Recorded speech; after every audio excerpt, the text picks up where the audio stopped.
Les soldats russes dont le courage a permis que la Crimée, au XVIIIe siècle, soit protégée par l'Empire russe. Sébastopol est une ville de légende, une ville forteresse et la fierté de la Russie et la patrie de la flotte russe de mer Noire.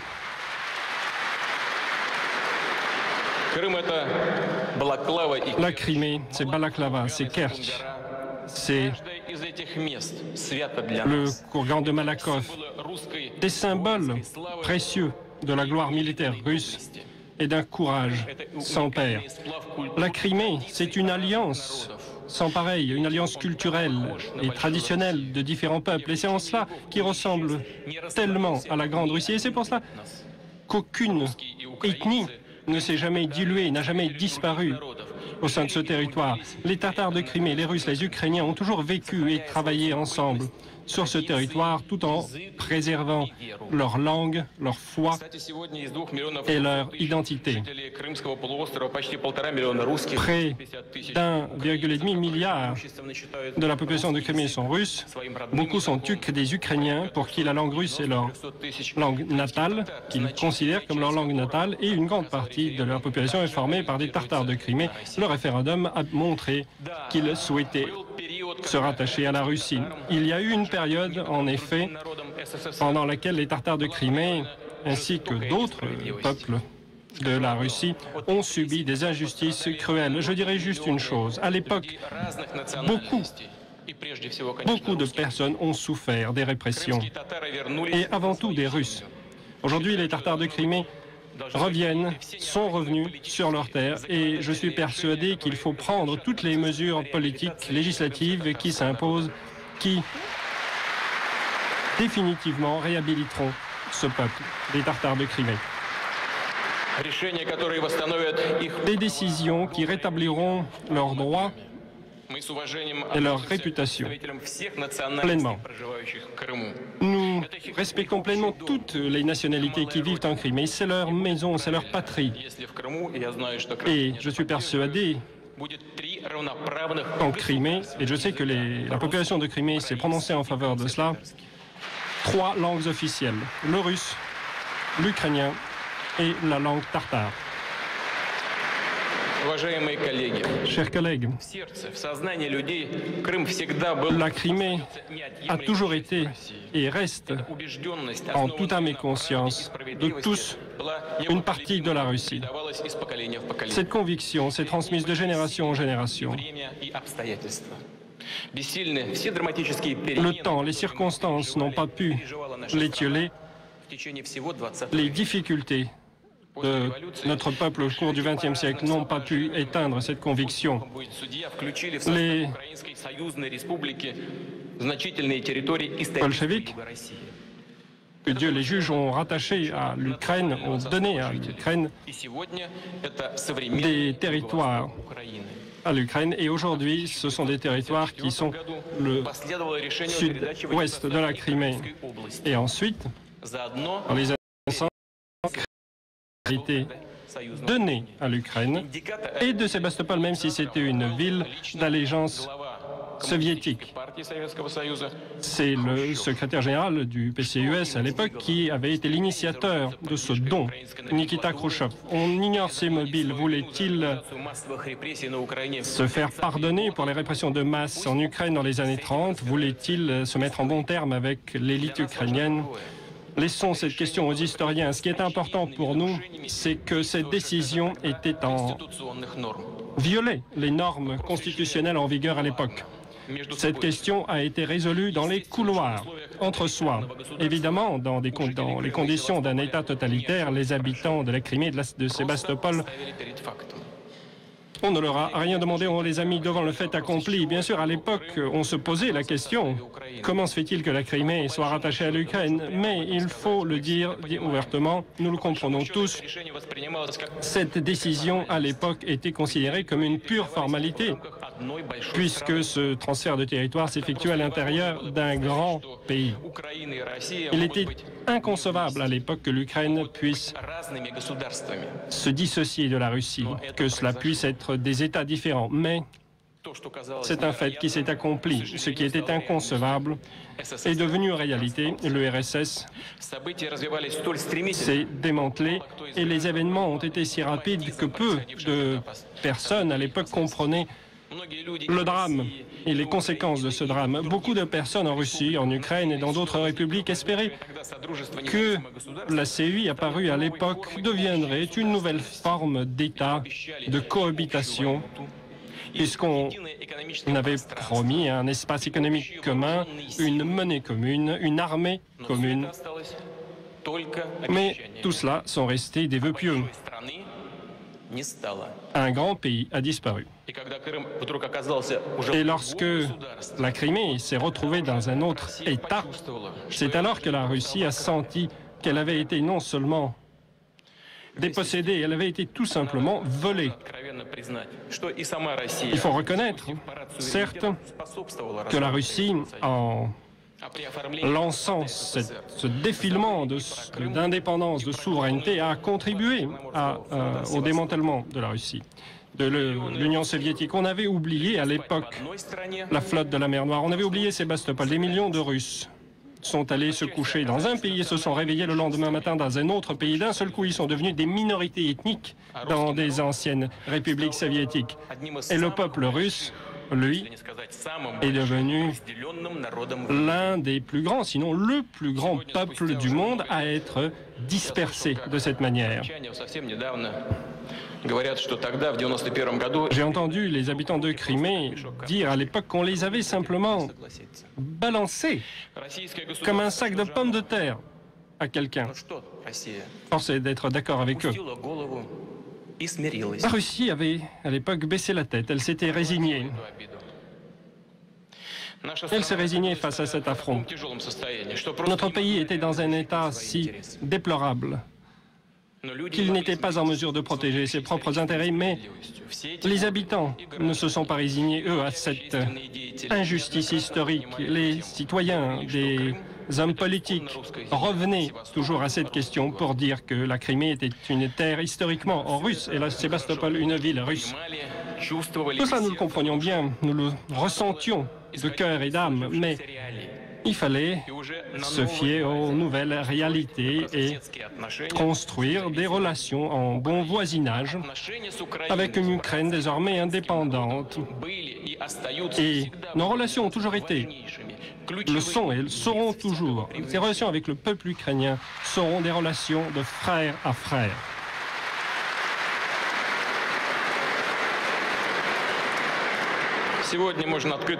Aujourd'hui, on peut dire ouvertement, et je vais vous dire les détails des négociations des années 2000.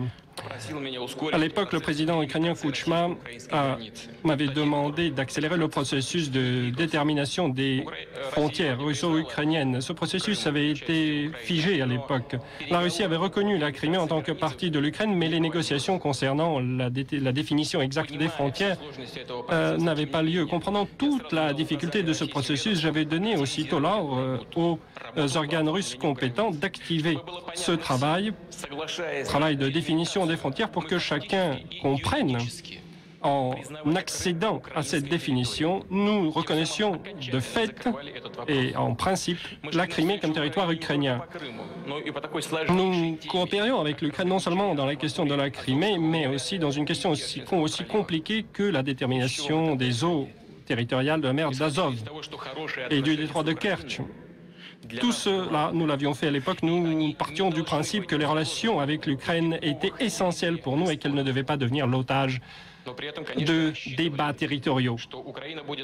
Mais nous comptions à l'époque sur un comportement bon voisin de l'Ukraine. Nous comptions sur le respect des populations russes en Ukraine.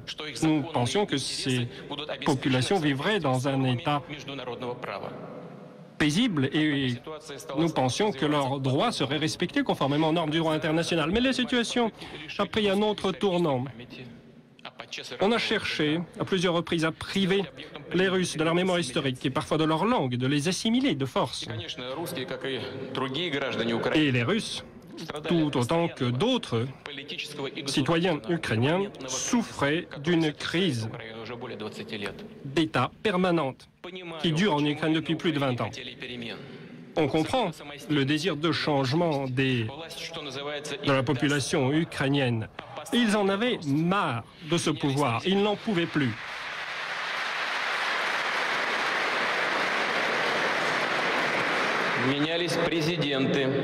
Les présidents se succédaient, les premiers ministres, les députés se succédaient, mais leur attitude à l'égard de leur pays et de leur peuple restait la même.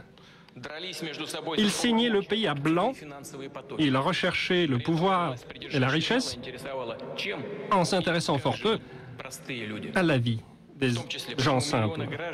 Ils s'intéressaient peu de savoir pourquoi des millions de citoyens ukrainiens ne voient pas d'avenir pour eux chez eux et quittent le pays dans une migration de travail.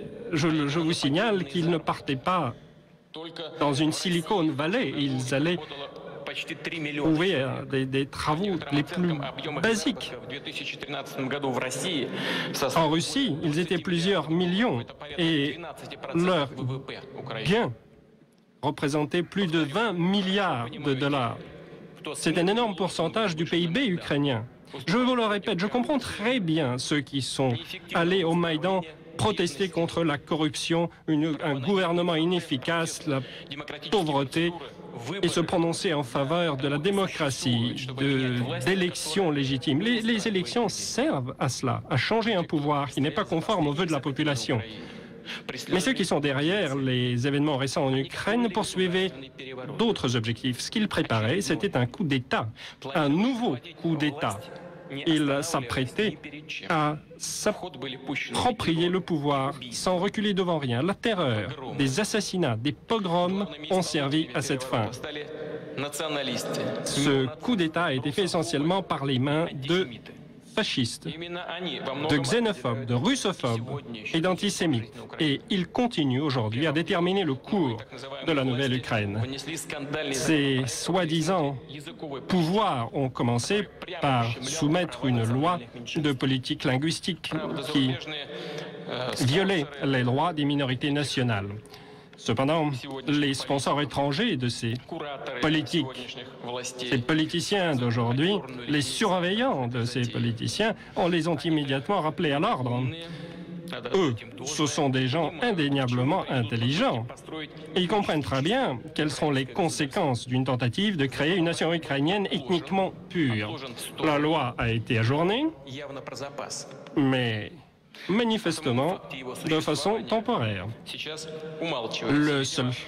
Sa seule existence aujourd'hui, on y fait guère allusion en espérant que les gens auront la mémoire courte, mais on comprend très très bien quelles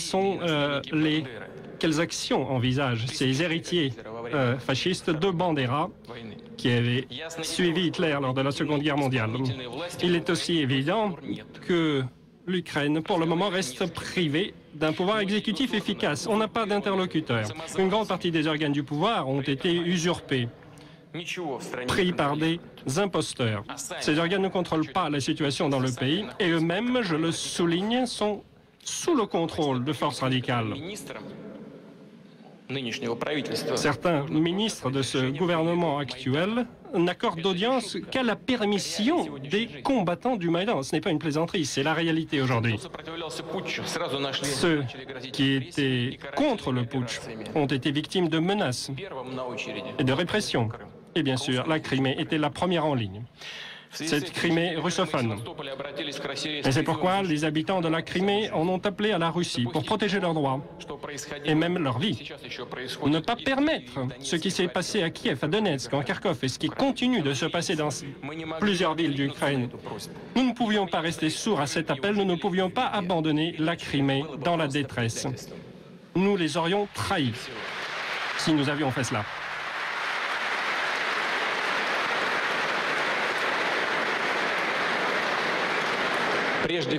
Avant tout, il fallait aider à créer les conditions nécessaires pour une expression pacifique et libre de la volonté populaire, pour que les habitants de la Crimée, pour la première fois dans l'histoire, puissent exprimer leur volonté de façon démocratique. Mais qu'entendons-nous dire de la part de nos partenaires européens et américains que nous violons les normes du droit international? Alors, c'est déjà une bonne chose qu'ils se soient souvenus de l'existence du droit international. Mieux vaut tard que jamais.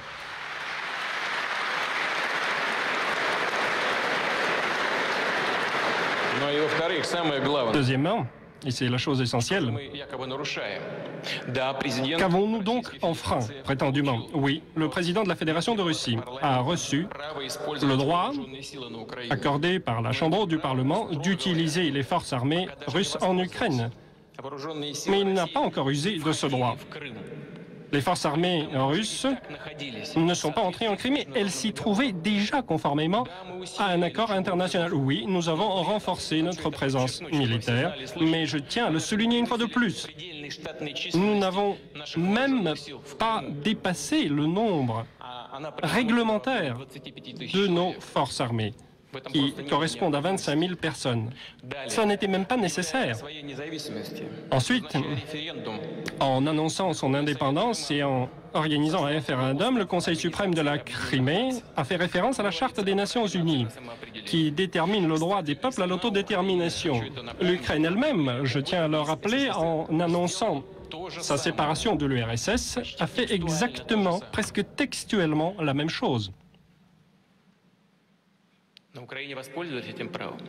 En Ukraine, on a profité de ce droit qu'on refuse aux populations de Crimée. Pourquoi? Les pouvoirs de Crimée s'appuyaient également sur le précédent du Kosovo, que nos partenaires européens ont créé de leurs propres mains. Les situations sont parfaitement similaires. Et à l'époque, on avait reconnu la séparation du Kosovo de la Serbie comme étant parfaitement légitime, en démontrant clairement à tous qu'il n'y avait nul besoin de la toléralisation des pouvoirs centraux pour la séparation d'une région. La Cour internationale, sur la base de l'article 2 et l'article 1 de la Charte des Nations Unies, a donné son accord. Et dans sa décision du 22 juin 2010, a dit ceci: aucune interdiction commune sur la déclaration unilatérale d'indépendance ne découle pas de la jurisprudence, de la pratique de l'ONU. Et ensuite, le droit international ne contient aucune interdiction applicable sur la déclaration d'indépendance. On ne saurait être plus clair. Je n'aime pas faire de citations, mais je ne peux pas me retenir. Encore une citation d'un document officiel. Cette fois-ci, c'est le mémorandum écrit du 17 avril 2009, des mémorandums des USA présentés en cette Cour internationale lors d'une audience relative au Kosovo. Je cite à nouveau: les déclarations d'indépendance peuvent, et c'est souvent le cas, être en désaccord avec la législation intérieure d'un pays, mais cela ne veut pas dire pour autant qu'il y ait violation du droit international. Fin de citation. Ils l'ont écrit eux-mêmes. Ils l'ont fait savoir au monde entier, et ils ont mis tout le monde à genoux, et maintenant, ils s'indignent. Mais de quoi?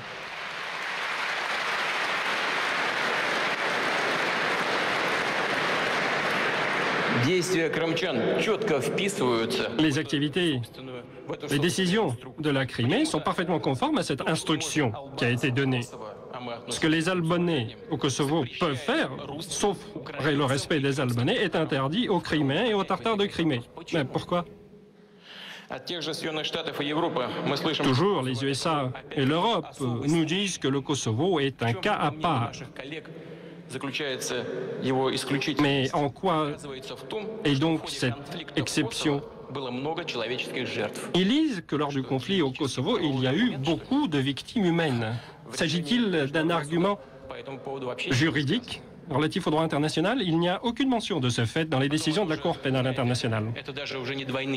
Et là, ce n'est même plus une politique du deux poids, deux mesures. C'est un cynisme fondamental. On ne peut tout de même pas tout tourner dans l'intérêt de ses propres intérêts. Justement, on ne peut pas dire aujourd'hui qu'une chose est blanche et le lendemain dire qu'elle est noire. Est-ce que ça voudrait dire qu'il faut, dans tout conflit, attendre qu'il y ait des victimes. Je vous le dis ouvertement, si les milices citoyennes en Crimée n'avaient pas pris à temps le contrôle de la situation, il aurait pu y avoir des victimes là-bas aussi. Et Dieu merci, il n'y en a pas eu.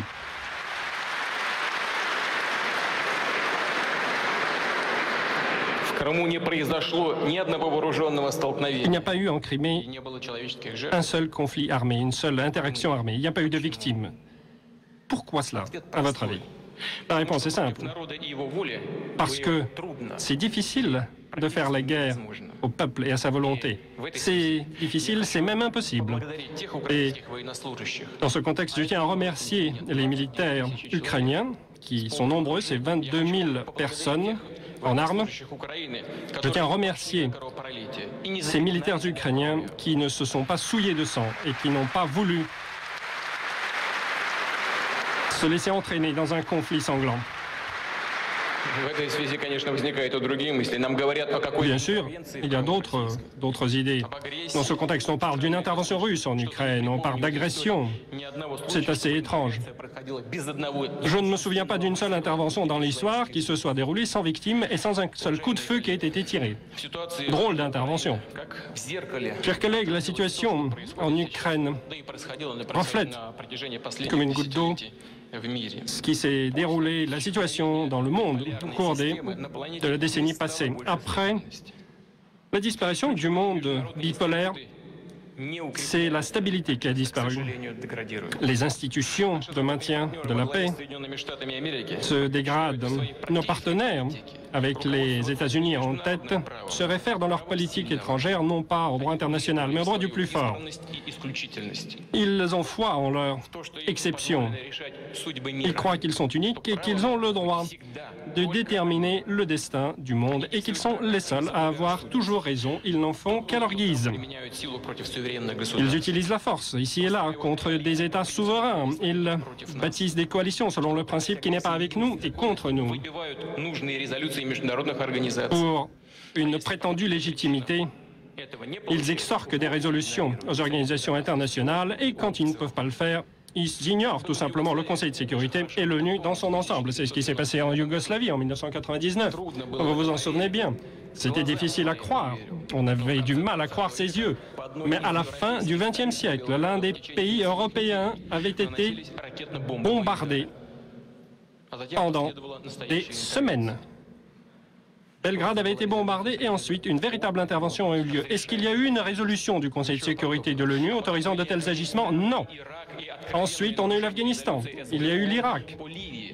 La Libye, où la résolution du Conseil de sécurité avait été enfreinte.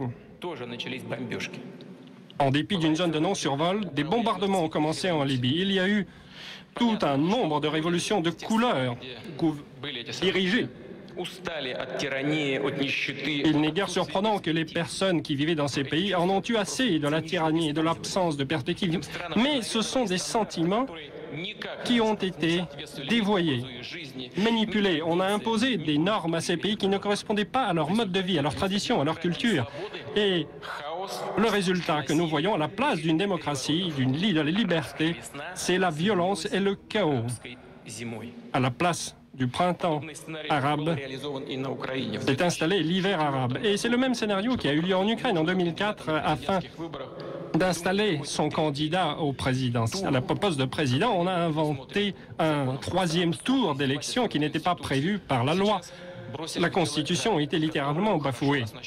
Et aujourd'hui, on a utilisé une armée de combattants extrêmement bien préparés et bien armés. Nous comprenons ce qui se passe. Ces agissements visaient l'Ukraine, visaient la Russie aussi, et visaient l'intégration de la Russie dans l'espace européen.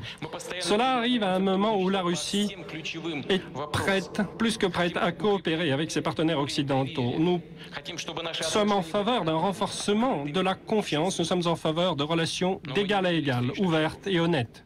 Mais il n'y avait pas de mesures réciproques, il n'y avait pas de réciprocité. On était systématiquement grugés. Des décisions étaient prises derrière notre dos. Nous étions constamment mis devant le fait accompli. C'était le cas lorsque l'OTAN s'est élargie à l'Est, avec l'installation d'unités militaires à nos frontières. On nous répétait la même chose. Cela ne vous concerne pas. C'est facile à dire, cela ne vous concerne pas. C'est ce qui s'est passé avec le développement des systèmes antimissiles. Malgré toutes nos protestations, toutes nos inquiétudes, le processus continue. Il en est de même pour le processus des visas, avec les promesses d'accès équitable au marché. On nous menace aujourd'hui de sanctions, mais nous vivons déjà dans un contexte de restrictions qui portent atteinte à notre économie. Déjà à l'époque de la guerre froide, les États-Unis et les autres pays avaient interdit la vente à l'URSS d'un certain nombre de technologies. Aujourd'hui, formellement, ces listes ont été abolies. Mais ce n'est que formel. De fait, beaucoup de ces interdictions restent en vigueur. Et nous avons, de fait, toutes les raisons de penser que la politique de limitation de la Russie qui a été conduite au XVIIIe, au XIXe et au XXe siècle se poursuit. On essaye de nous acculer dans une impasse. Pourquoi? Parce que nous avons une position indépendante, parce que nous campons sur nos positions, parce que nous appelons les choses par leur nom et que nous ne sommes pas hypocrites. Mais il y a une limite à tout et dans le cas de l'Ukraine, nos partenaires occidentaux ont dépassé la ligne rouge. Ils se sont comportés de façon grossière, irresponsable et non professionnelle.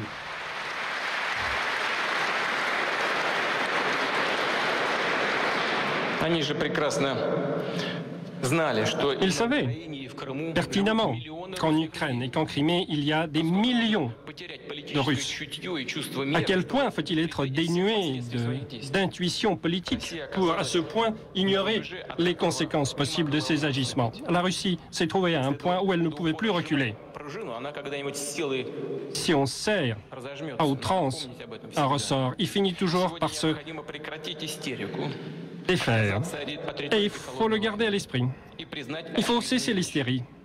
Il faut abandonner la rhétorique de la guerre froide et reconnaître la réalité. La Russie est un acteur entier et indépendant sur l'arène internationale et comme tout autre pays, elle a des intérêts nationaux qu'il faut prendre en compte et qu'il faut respecter.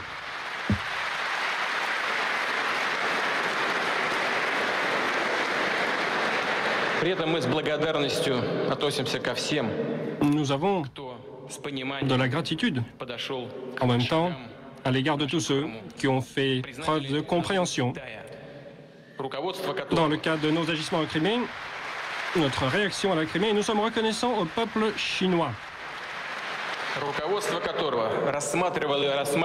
Les leaders de la Chine voient la situation en Ukraine et en Crimée dans toute sa perspective historique. Nous apprécions également la situation, la position de l'Inde. Et aujourd'hui, je voudrais dire au peuple américain, à la population des États-Unis d'Amérique, ce peuple qui, depuis la déclaration d'indépendance, dit avec fierté que la liberté, pour eux, est la plus grande valeur, la plus précieuse. L'aspiration à la liberté de la population de Crimée n'est-elle pas de même valeur? Comprenez-nous. Je suis sûr que les Européens me comprendront, et les Allemands avant tout. Je vous rappelle qu'au cours des consultations politiques concernant la réunification de l'Allemagne de l'Est et de l'Allemagne de l'Est, des négociations qui se sont déroulées au niveau le plus haut, les représentants de pays qui n'étaient pas tous, loin s'en faut, des alliés de l'Allemagne, ont soutenu la réunification à l'époque. Notre pays, à l'époque, avait soutenu les Allemands dans leur désir de réunification, alors que nous n'étions pas l'allié de l'Allemagne de l'Ouest. J'espère que vous ne l'avez pas oublié et j'espère que le souhait des peuples russes qui aspirent au rétablissement d'une unité historique, j'espère que vous les soutiendrez, eux aussi. J'en appelle également au peuple ukrainien. Je voudrais sincèrement que vous nous compreniez. Nous ne souhaitons aucunement blesser votre fierté nationale ou vous nuire. Nous avons toujours respecté l'intégrité territoriale de l'Ukraine, à la différence, je tiens à le dire, de ceux qui ont sacrifié l'unité de l'Ukraine à leurs ambitions politiques. On parle, ils ceux qui l'ont fait, ceux qui ont sacrifié l'Ukraine, prononcent de grandes phrases sur l'unité de l'Ukraine, mais c'est eux qui ont tout fait pour que l'Ukraine se disloque. Et ce conflit civil aujourd'hui, c'est leur responsabilité. Je voudrais que vous m'entendiez, chers amis. Je ne voudrais pas que vous fassiez confiance à ceux qui cherchent à vous faire peur, qui disent que d'autres régions suivront la Crimée. Nous ne voulons pas d'une dislocation de l'Ukraine. En ce qui concerne la Crimée a toujours été une terre pour les Russes, les Ukrainiens et les Tartares de Crimée. Je le dis et je le répète. Je le répète, ainsi qu'il a été pendant des siècles, la Crimée sera une vraie patrie pour tous les peuples qui y ont vécu et qui y vivent. Mais la Crimée ne sera jamais à Bendera et à ses héritiers.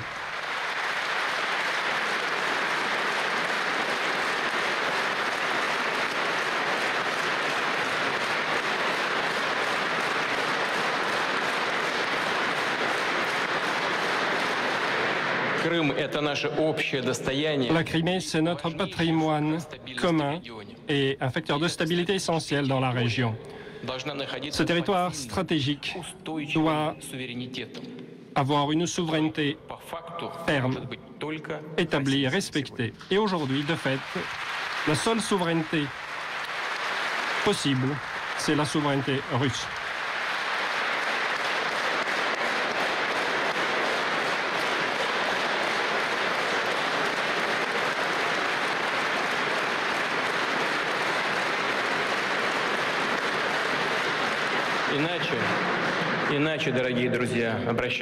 Faute de cela, chers amis, je le dis aux Ukrainiens, je le dis aux Russes, nous tous, Ukrainiens et Russes, risquerions de perdre la Crimée tout de bon, et ce, dans une perspective assez proche.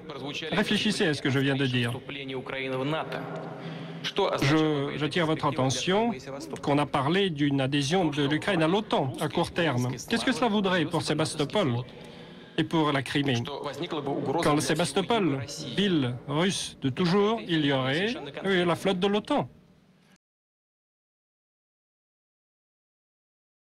Tout à fait réel.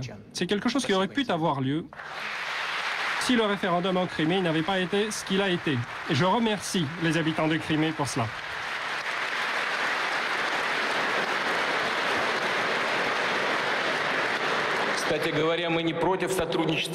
À ce propos, je tiens à dire que nous n'avons rien contre une coopération avec l'OTAN. Nullement. Mais l'OTAN reste une alliance militaire. Quoi qu'on en dise, nous sommes simplement contre la présence tout à fait libre d'une alliance militaire à nos portes ou sur nos territoires historiques. J'aurais du mal à m'imaginer qu'on irait à Sébastopol rendre visite aux marins de l'OTAN. Ce sont des gars très sympas, mais je préférais qu'ils viennent, eux, nous rendre visite à Sébastopol que l'inverse.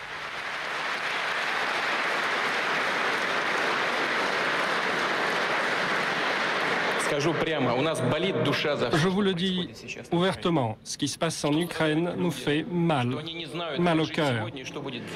Les gens souffrent, ils ne savent pas comment ils vont vivre, quel sera leur destin demain. Et notre préoccupation est bien compréhensible. Nous sommes plus que des voisins proches. Comme je l'ai déjà dit et répété, nous sommes un seul peuple. Kiev est la mère des villes russes, selon l'expression consacrée.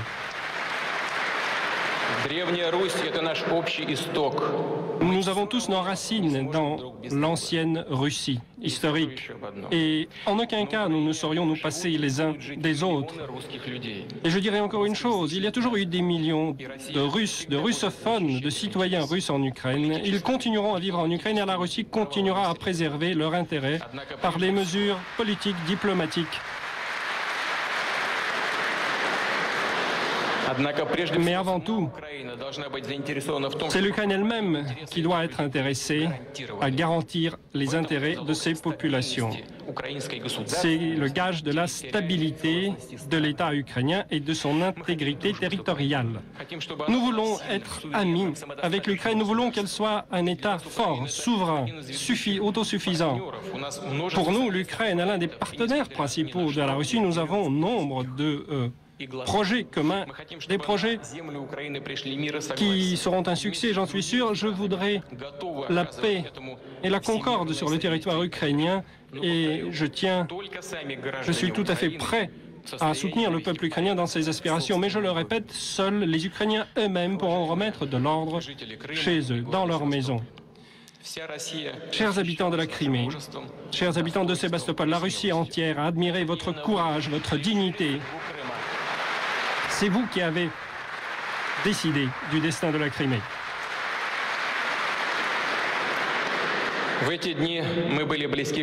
En ces jours, nous avons été plus proches que jamais. Nous nous sommes soutenus les uns les autres. Il y avait un véritable sentiment de solidarité. Et c'est dans des moments charnières, des moments historiques comme celui-ci, que la maturité d'une nation est éprouvée et que sa force spirituelle se juge. Le peuple russe a fait preuve de cette force d'esprit. Le peuple russe a soutenu ses concitoyens.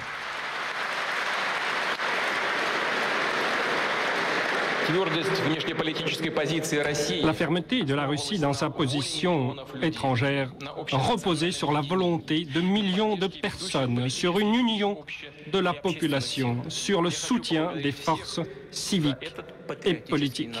Et je souhaite remercier tous, sans exception, pour ce patriotisme évident. Ce qui est important maintenant, c'est de rester unis pour résoudre les défis auxquels la Russie fait face. Évidemment, nous continuerons à faire face à une opposition à l'extérieur, mais nous devons savoir, nous devons décider pour nous-mêmes si nous sommes résolus à faire respecter, à poursuivre nos intérêts nationaux ou si nous allons continuer à nous résigner, à abandonner ces intérêts. Des politiciens, des hommes politiques de l'Occident nous menacent non seulement de sanctions, mais aussi de troubles à l'intérieur. Sur quoi comptent-ils? Sur des traîtres à l'intérieur du pays ou sur une dégradation de l'état économique en Russie qui susciterait un mécontentement populaire? Pour nous, ce genre de déclarations sont manifestement irresponsables et agressifs et nous réagirons à ce genre de déclarations de la façon adéquate. Nous-mêmes, nous ne chercherons jamais la confrontation avec nos partenaires, que ce soit à l'Est ou à l'Ouest, nous ferons tout ce qui est nécessaire pour bâtir des relations civilisées, des relations de bon voisinage, ainsi que cela doit se faire dans le monde d'aujourd'hui. Chers collègues, je comprends les Criméens qui ont posé la question très clairement au référendum. La Crimée devait-elle rejoindre la Russie ou rejoindre l'Ukraine? On peut dire aujourd'hui avec certitude que les leaders de la Crimée et les députés, en formulant ces questions, se sont élevés au-dessus des intérêts personnels, des intérêts de faction, et se sont fondés sur les intérêts principaux des habitants de la péninsule. Toute autre forme de référendum, si attirante qu'une autre variante aurait pu paraître, par la force des conditions économiques, culturelles, démographiques de ce territoire, aurait été temporaire, précaire et infondé. Il aurait contribué inévitablement à aggraver la situation en Crimée et à nuire à la vie des Criméens. La question a été posée de façon droite et sans circonlocution. Le référendum s'est déroulé de façon pacifique, claire, convaincante. La population a exprimé sa volonté de façon absolument univoque. La Crimée veut être avec la Russie.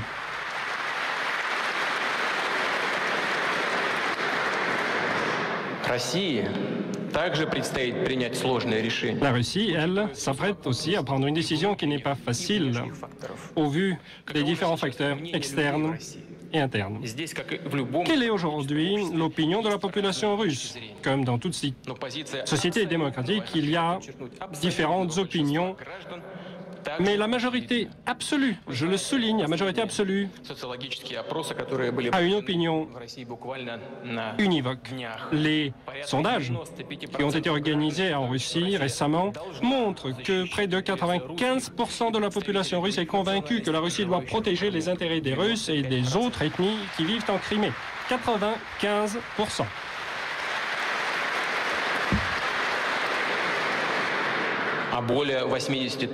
Plus de 83% sont persuadés que la Russie doit le faire même si cela venait à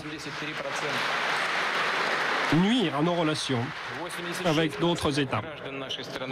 86% de nos habitants sont persuadés que la Crimée reste et a toujours été un territoire russe.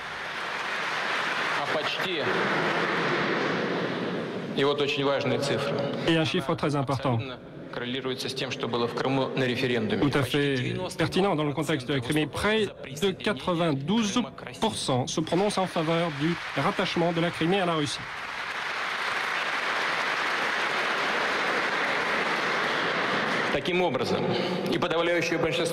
On voit donc que la majorité de la population de Crimée, que la majorité absolue de la population de la Fédération de Russie sont en faveur d'une réunification, du rattachement de la Crimée et de la ville de Sébastopol à la Fédération de Russie.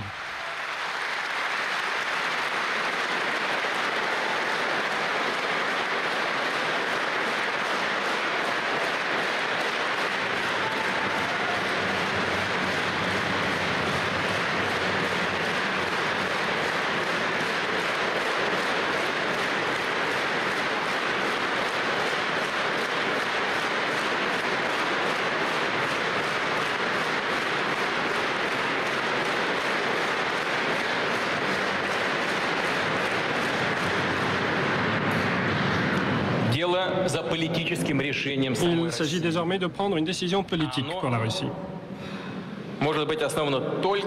Cette décision politique ne saurait se baser sur rien d'autre que la volonté du peuple, car seul le peuple est la source, le fondement de tout pouvoir. Mesdames et messieurs les membres du Conseil de la Fédération, mesdames et messieurs les députés de la Douma d'État, mesdames et messieurs les citoyens, mesdames et messieurs les habitants de Crimée et de Sébastopol, aujourd'hui, sur la base du référendum qui s'est déroulé en Crimée, sur la base de la volonté du peuple, j'introduis au sein du Conseil de la Fédération un projet de loi sur l'adhésion de 2 nouveaux sujets de la Fédération au sein de la Fédération de Russie, de la Crimée et de la ville de Sébastopol.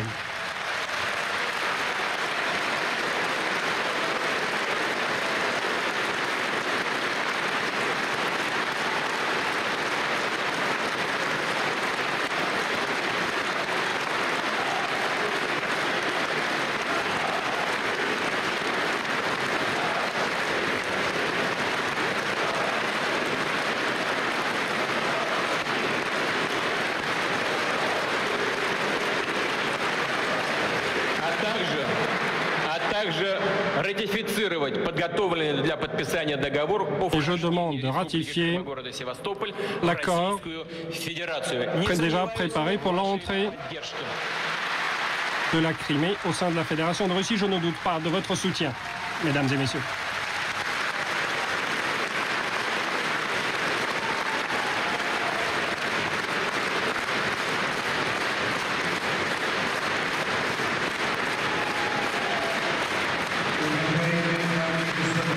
Mesdames et messieurs, dans quelques minutes, la cérémonie de la signature se déroulera dans quelques minutes. Merci de rester à vos places.